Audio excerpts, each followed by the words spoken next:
If you've ever tried to get your child out the door, off the playground, into the car, or just simply from point A to point B, only to be met with a tantrum or a shutdown or a full body, no, you're in the right place. Because today we are talking about something that almost every parent struggles with, why even the simplest transitions can feel impossible for kids, and why it's not about defiance or drama or knowing better. In this episode, we're talking about exactly what's happening inside your child's brain and body when you ask them to make that shift. We're going to be looking at real neuroscience of task switching, the emotional cost of leaving a moment that they love, and the hidden hurdles that transitions present for kids, and honestly, for us adults too. And by the end of today's conversation, you'll know exactly how to support your child through these chaotic in-between moments without power struggles, guilt, or giving in. Let's get into it.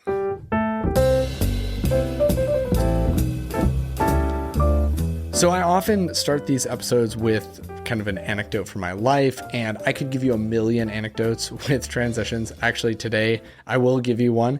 I was trying to get all of my kids out the door to go out to dinner and to the library. This was only 3 hours ago now when I'm recording this. And I can tell you that even that little act, I was like, man, I don't know how I'm going to do this, because all of them had just been on screens. And so I knew that dysregulation was like a guaranteed. And so I was literally talking to my wife about this, like, okay, do we just kind of like put their shoes on and their coats on when they're not paying attention and then just kind of usher them out the door, or what do we do? Because I knew there's a very high chance that we're going to have a huge meltdown here. And luckily, I was thinking about this episode because I knew I was going to record it tonight, and I did one of the emotional regulation games. We did Penguin's Attention. It just kind of got them all into the mode of moving the right way. And then totally went off the rails because my kids found a plastic bag full of lollipops. And I don't know why it was where it was. Actually, I do know exactly why it was where it was. It was because I just left it there. It had come out of one of the cars during clean out. They had gotten them, I don't know where, probably somewhere in the last couple of weeks as they do holiday stuff. And they had found these lollipops, and then they were like, we want the lollipops. And all of the dysregulation came back on board. And I am not ashamed to say I definitely gave every single one of them a lollipop, because it was way easier than fighting that power struggle in that moment with everything else that was going on. Boots were already on, coats were already on. And the only thing that I said was, hey, let's not make this ruin our dinner. Thankfully, it didn't. That's kind of a myth. One little lollipop's probably not going to totally destroy your life. And so if you need that permission today to not fight the battle, you have it from me. Do not fight the battle. But what I really wanted to start the episode with actually was this idea that every parent struggles with transitions. I have a quiz that I put out, I don't know, probably 2.5 years now, maybe 2 years ago. And it's how to know if your kid is highly sensitive. And this is kind of relevant because it kind of directly ties into what I was talking about at the end of the last podcast episode with question number 3. And that kid was, in my mind, displaying a lot of tendencies that were kind of typical high sensitivity things. Well, struggling with transitions is one of those things. And I marked on that quiz, anybody who filled out that quiz and put in their email, I marked what percentage of those people answered that question. Does your child struggle with transitions? And you might be surprised, maybe you're not surprised. I was surprised that over 70% of the parents who filled out that questionnaire, is your child highly sensitive? And this is thousands of parents, by the way. Over 70% of them, I think it was like 73% of them, marked that their child struggled with transitions. So if you feel like you're alone in this, I just want you to know that you're not alone. And in fact, one of my early questions about how to manage transitions came from none other than a parenting influencer on TikTok. I don't have that one as one of my questions today, but literally one of the early things that happened to me when I was first starting out on TikTok, when I was first giving parenting advice, is that another parenting influencer reached out and said, okay, John, I'm supposed to be this like parenting guru, but I can't get my kid off of the playground. That's where that line off the park comes from. I cannot get my kid like to leave the playground ever. And I walked her through a lot of the stuff I'm going to talk about in this episode. And she was like, man, this has totally changed my relationship with her. It has like completely reshaped my experience of going to the park with my daughter. I used to dread it because I knew the end would be so brutal. And now I'm like, it's no big deal because we can manage that transition together. So I want to jump into the questions and I want to kind of touch along things along the way. But the main thing for her, and I remember this still, and I'll talk about it a little bit as we go, was that there had been a neural pathway built up for that child, that every single time that we left the park, there was a meltdown. And that was just neurons that fire together, wire together. That's Hebb's law.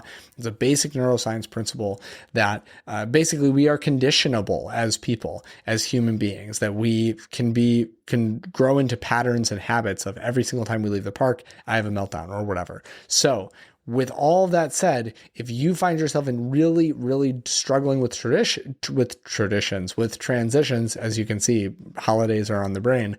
If you're struggling with transitions, one, you're not alone. 70+% of the people who have filled out my quiz where I ask about that have said, yes, my kid struggles with transitions. Two, even the parenting experts out there, the people who are giving advice, often don't know how to do this. And three, I'm guessing that probably in the midst of this episode, you might realize, oh, I have allowed, and this is not your fault. Again, this is just what it is, and we can work through it. But I have probably allowed for a pretty negative association with transitions to be built. So without any further ado, and no more gilding of the lily, let's go to the question from Maddie R from Instagram. It is a direct message that I was sent.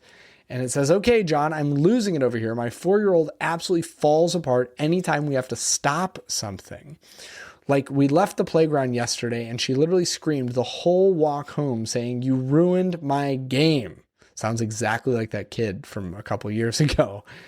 And I'm standing there just like, it's time to go. I don't get why leaving the park hits her like a truck, even though I gave her a 5-minute warning. I feel like other kids don't freak like this. So first and foremost, Maddie, what did I just say? I want to repeat this again. Other kids do freak like this. This is a totally normal developmental thing for a 4-year-old to do. It's a normal developmental thing for a 5-year-old to do, even a 6-year-old to do. I also want to highlight here that you did the right thing in giving the 5-minute warning. What I will say about that is, just as we talked about yesterday in the episode that was about just struggling with waiting, kids have a really warped sense of time. And so 5 minutes to a kid, they're not actually internalizing that. So what I prefer to do with kids is to say, okay, here's a 10-minute warning or a 5-minute warning or whatever. And then here's a 2-minute warning. And then here's a 1-minute warning. You don't have to do the 1-minute warning. You can do just 5 minutes and 1 minute or 5 minutes and 2 minutes. You don't have to do all of them, but a closer to the time to go. And then the last sentence is not, okay, it's time to leave. It's okay, it's time to do our last thing on the way out. And I think this would have helped you remove that you ruining the game thing. And by the way, you didn't ruin the game. Games end on their own terms. Sometimes they end because people have to go home because the streetlights go on or whatever, if it's, the 1990s, or games end because somebody has to go home from the park or somebody gets hurt or somebody wants to stop playing. You didn't ruin the game. Don't internalize that. It was just time to go and you were holding a boundary, and that's an okay boundary to hold. It's a good boundary to hold. So the only little tweak I would make to that whole thing is saying, okay, 5-minute warning, add a second warning on top of that at 2 minutes or 1 minute or whatever. And then I would say, okay, we have to do one more thing. We have to finish what we're doing before we go.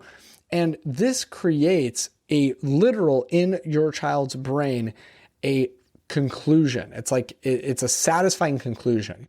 Imagine watching an episode of a sitcom or maybe reading a book and you don't get to see the ending. Like the ending stops. You're on an airplane. I had this experience not too long ago. I was on a flight.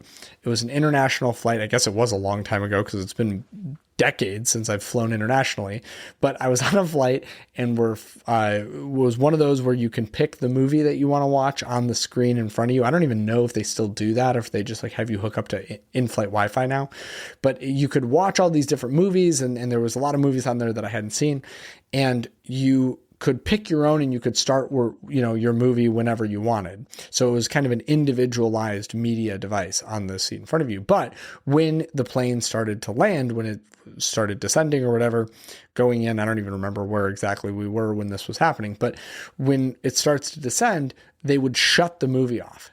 And I had this experience of like, we're watching this movie and like, we got kicked out of it before the movie ended. You know what it was recently? Now that I'm remembering this, it was like we got hooked up to the Wi-Fi and we got kicked out. Anyway, this is my tangent. But I'll tell you, whatever that movie was that I was watching, it felt pretty infuriating to not have it come to a satisfying conclusion because I had been booted out of it right as the plane was coming down. And so remember that that's what it's like for your child who's kind of in these really beautiful play state. And play for kids is like flow state. It's where they do their most learning. It's where they do their most development. Kids don't get nearly enough play already. Not saying your child, Maddie, but all children don't get enough play because there's literally no limit to the amount of play a child should have. They should have more play. If you think you're giving your child enough play, just know that with more play, they do even better. And so with that all being said, it can feel literally like a micro crisis in their brain. It can trigger the exact same neural response as they're like a threat to their system. It's like a mini emergency that they experience. And so when we then come in and say, it's no big deal, come on, like I told you, a 5-minute warning or it's just the park, we're going to come back tomorrow, whatever, that actually invalidates that experience and it kind of pours gasoline on that fire. So the better thing to do, first and foremost, is to say, okay, do one more thing, give that experience a bookend.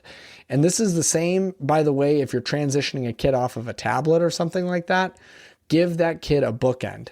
That'll help them a lot. So that's the first piece. And then 2, I would, have given those additional warnings before that. 3, I would try and validate the experience that, yeah, I know it's frustrating when we have to leave the park. It just kind of gives voice and language to that experience that they're having. If we say, it's not a big deal, stop being, so whiny about it, which by the way, I've totally said that. I've totally been in that place.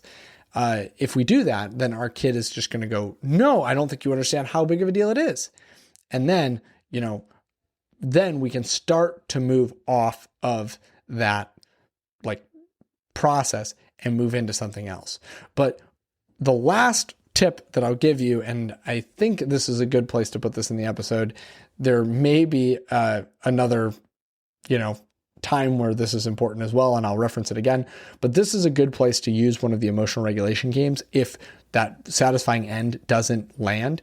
I'll tell you, for a lot of kids, like for example, this influencer mom 2 years ago, I think it was maybe 3 years ago, I'm just thinking back on this, she actually said that simply telling her daughter, do that one last thing. Do you want to go down the slide as the last thing? She would often give her a choice. Do you want to go down the slide for the last thing? Or do you want to go on the merry-go-round for the last thing or whatever?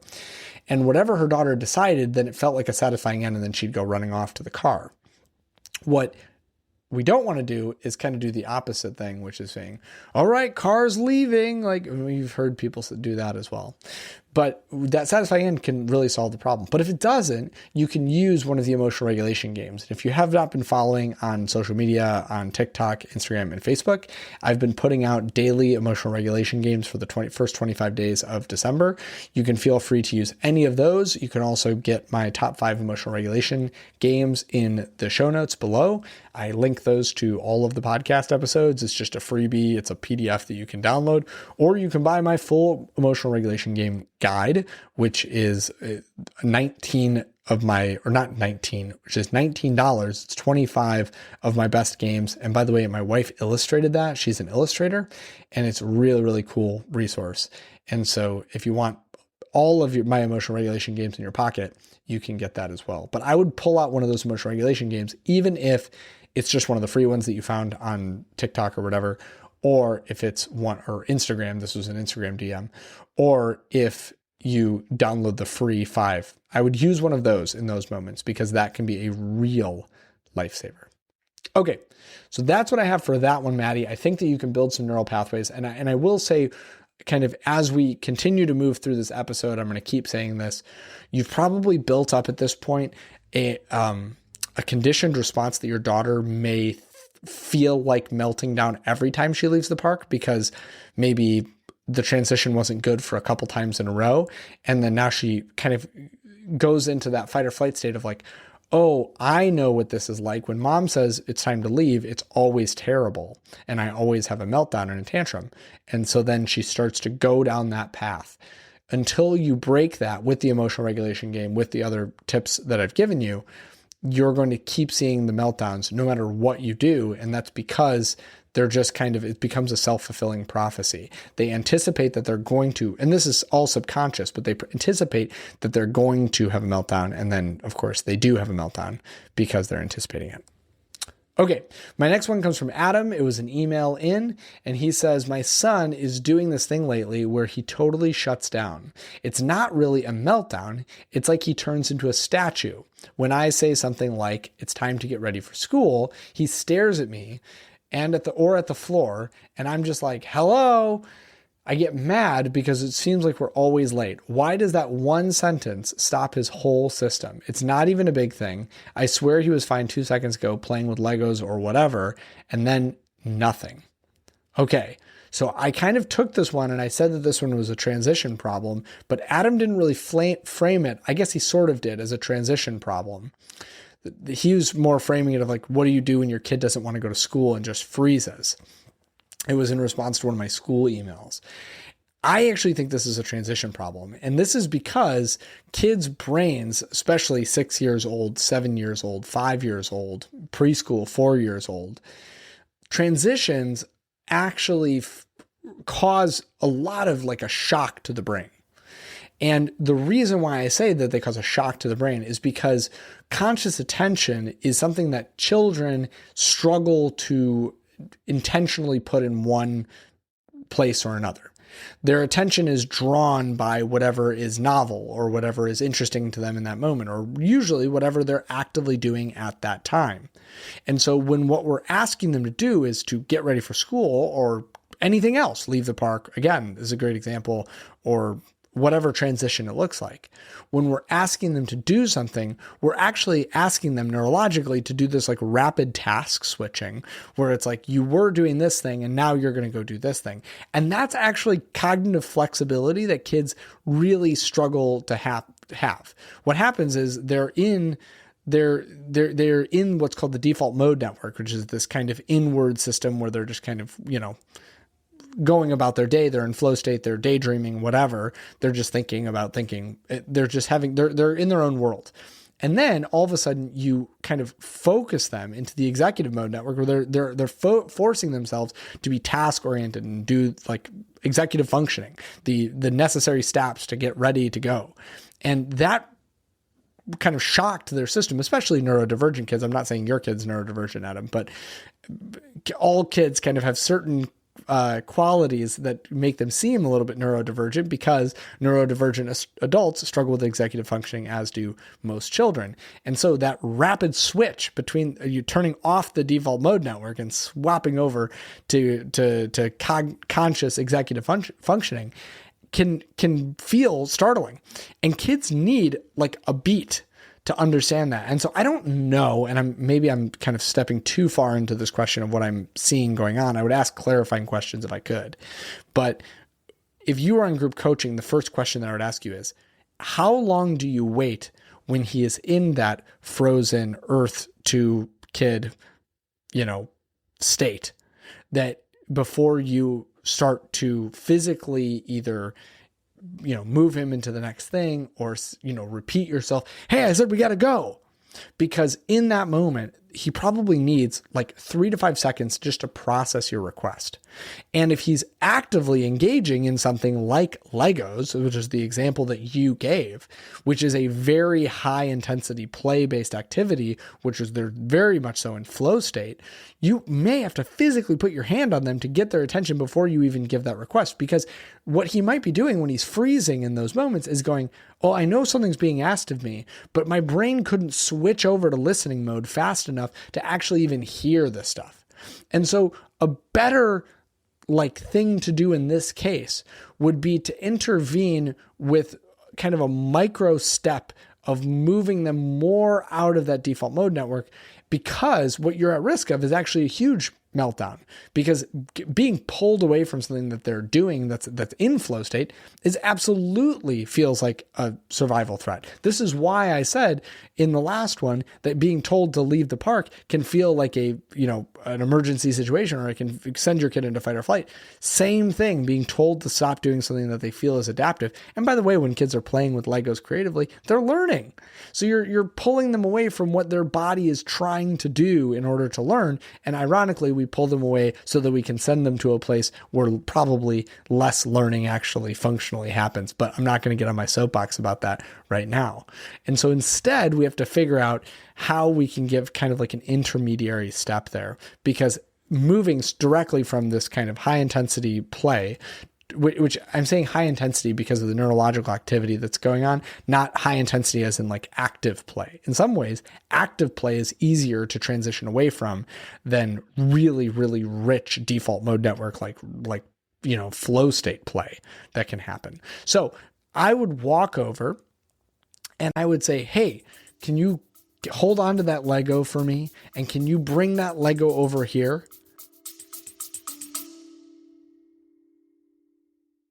Hey, I'm interrupting myself in this episode. I want to have a really quick heart-to-heart.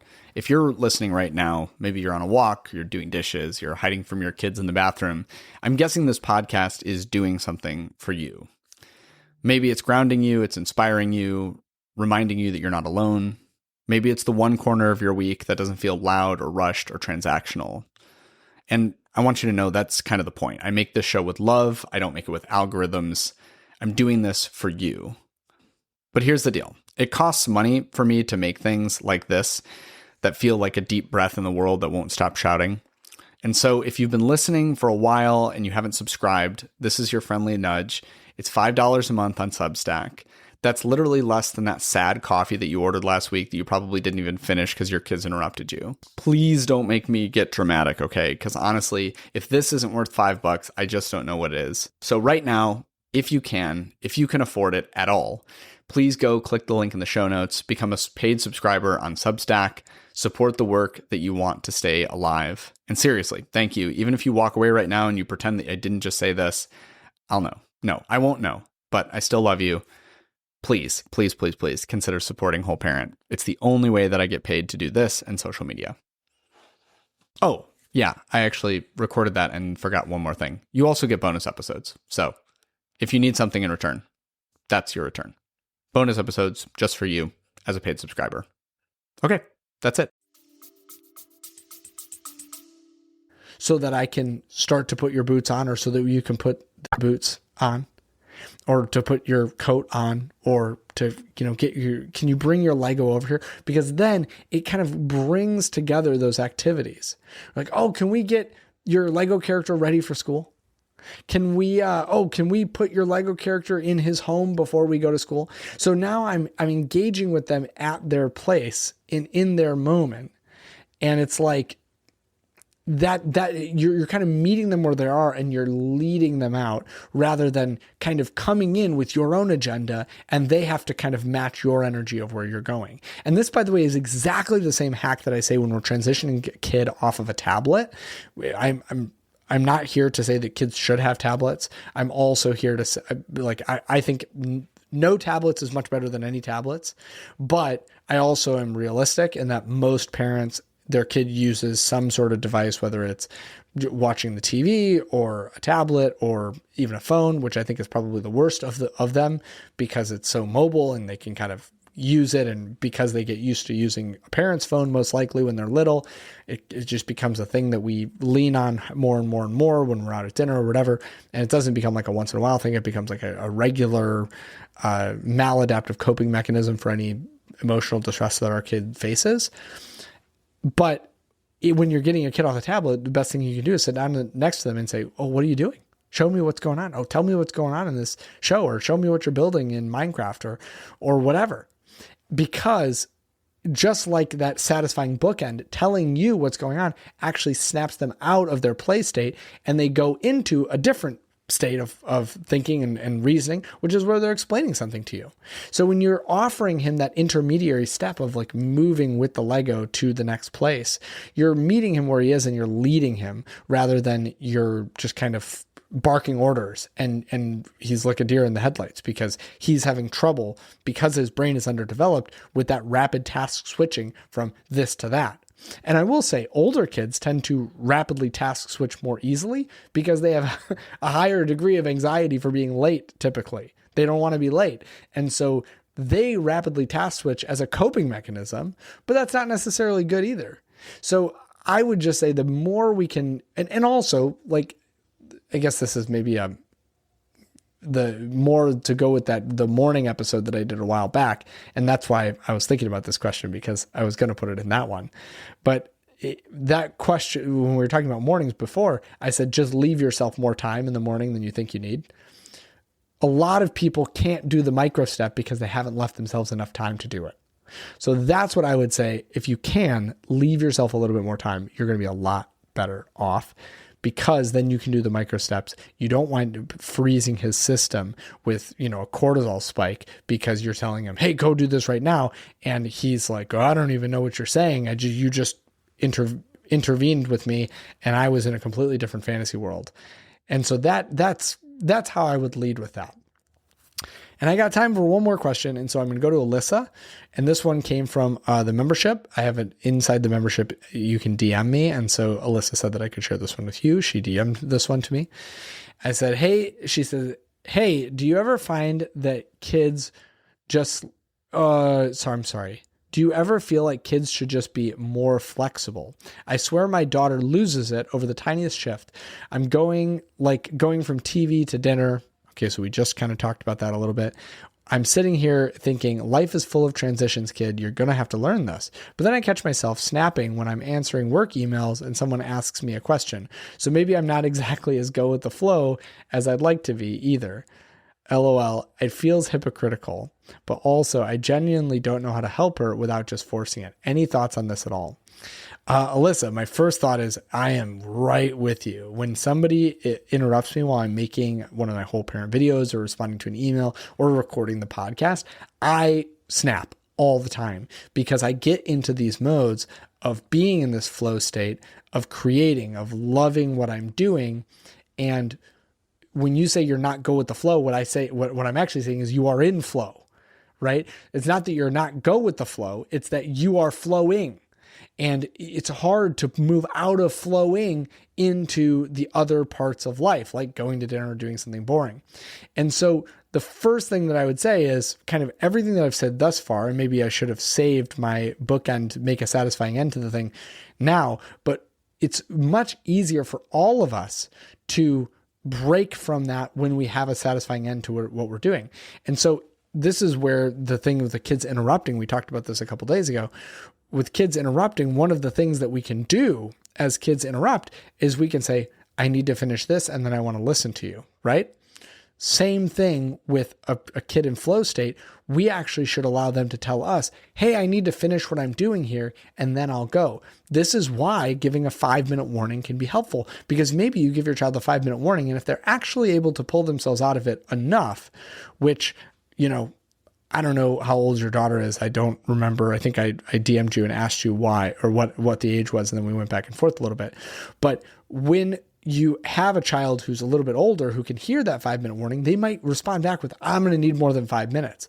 And then we can say, okay, well, what stopping point can you get to in the next 5 minutes? How can we make this have a satisfying conclusion? And I think that it's really helpful to identify that you yourself struggle with this, because as soon as I realized how hard it was for me to switch off of the tasks that I was deeply engrossed in, and again, we can use fancy terms here like hyperfixation. What we really mean is just the person is deeply engrossed in what they're doing. Once we realize that we too struggle with that, we can start to be the people who enter that space with a degree of empathy, and we can, do a regulation or a grounding exercise ourselves and use that in those moments to practice for them. And so what I would do with your daughter to increase flexibility is, number one, I'd have a conversation after the fact. Hey, when we had to do this shift, that was really hard for you. Life has a lot of transitions. What are some things that we can do to transition? And immediately I'd follow that up with empathy of saying, I struggle with empathy too. I struggle with empathy too. I struggle with empathy. I struggle with transitions too. That is empathy. And here are some of the times when I struggle the most. And you can start to identify some of the things, right? Is it surprising that your daughter snaps right before dinner when she's hungry? Of course not. We are more likely to snap and not be able to be flexible when our basic needs are not met, when we're hungry, when we're tired. We have chronic stress in this country. We have chronic sleep deprivation. We have chronic overstimulation from devices. And I agree that I'm probably a hypocrite for saying that because I put out a lot of content for you to be consuming. But I hope that the content that I put out actually helps you to slow down your life more than speed it up. And so adults are modeling all of this to our kids, that this is just how we're supposed to be. And if you are modeling that you snap when you go off, then you also have to model how you can process through those things more effectively. You have to model the regulation techniques. And so I would go back to that game guide again, and I'd go, okay, what grounding exercise from this can I appropriate for myself? Can I use myself so that in those moments I can come to a satisfying conclusion? And if I can't come to a satisfying conclusion, I can take some deep breaths, or I can blow a big bubble, or I can find colors around the room, or I can feel the proprioceptive input of the clothes on my skin and on my body, or I can push against the wall. I can do some heavy work. I can just do my stomping or my breathing or my, in for a count of 4, out for a count of 5, like any of those things, intentional activities that you can do. I would practice those things. And I wouldn't even necessarily go on and on teaching and preaching a sermon to your kid, lecturing about how they need to use these tools. I would focus on fixing my tools, fixing me and fixing my stuff. And I'll tell you that in my personal experience, when I stopped snapping at my kids because I did the regulation work to not snap over that type of stuff, very quickly, I saw the response that my kids stopped snapping as much at me. And so all of this was a roundabout way of saying everything we've said so far in this episode, but also modeling. Also, if you're coming from this place where you're snapping, have that empathy drive you to doing the work yourself. You cannot ask your kid to do something that you're unwilling to do yourself. Like, that's just unfair, and they don't even have a developed brain, and you do. And so if you think it's too hard to regulate your emotions when you're answering emails, or when you're hungry or tired, or, when you don't want to stop doing an activity like making a video for Instagram, that's my problem all the time, right? If you think that it's too challenging for you, it's going to be too challenging for them. But in the same way, if you learn how to make the old dog that is your brain do some new tricks in regulating down before you snap, you're going to see how that's immediately mirrored, not immediately, but within a very short period of time, begun to be mirrored by your kids.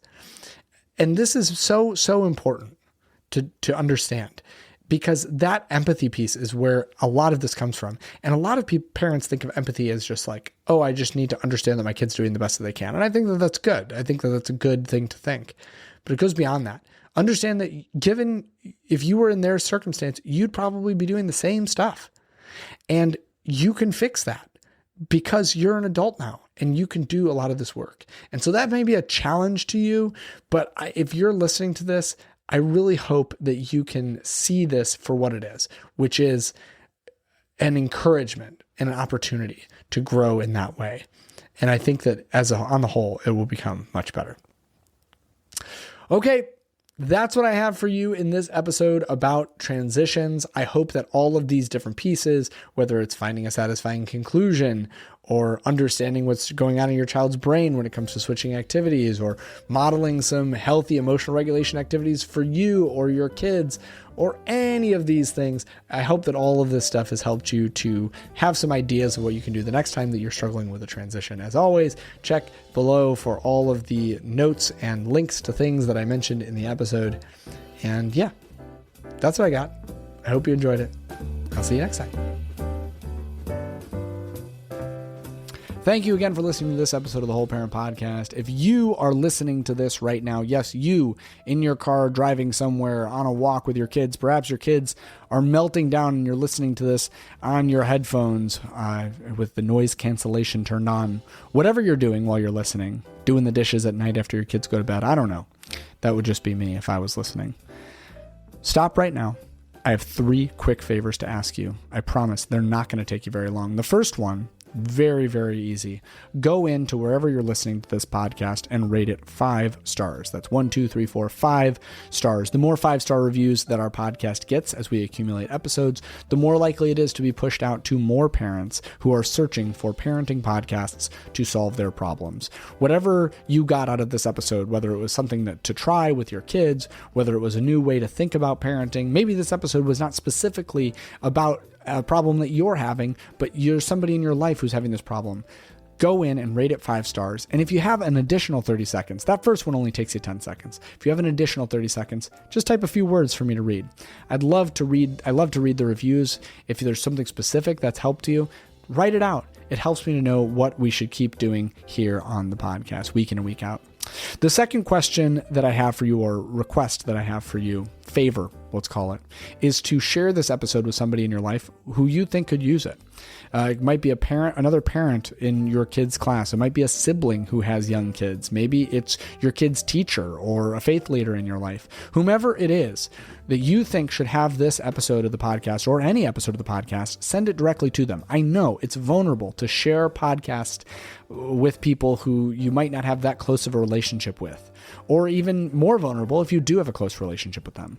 But I promise you, so many of the people who listen to this podcast listened not because they followed me on social media, but because they got a personal recommendation from somebody in their life who said, hey, this guy has a way of talking about parenting that just works for me. You don't know if they listen to it or not. They might never reply, but maybe, just maybe, they'll love the episode so much that they become your new parenting partner out there in the world, doing things the same way that you are, and you might have just made your new parenting bestie. The last thing that you can do is definitely the biggest ask from me, but it is to go over to Substack. That link is down below in the bio, and to subscribe so that these episodes can keep coming to you. Paid subscriptions on Substack is the only way currently that I am being funded here on the Whole Parent Podcast. That is the only money that I receive. It is $5 a month. I think that this podcast is worth the price of a coffee for you.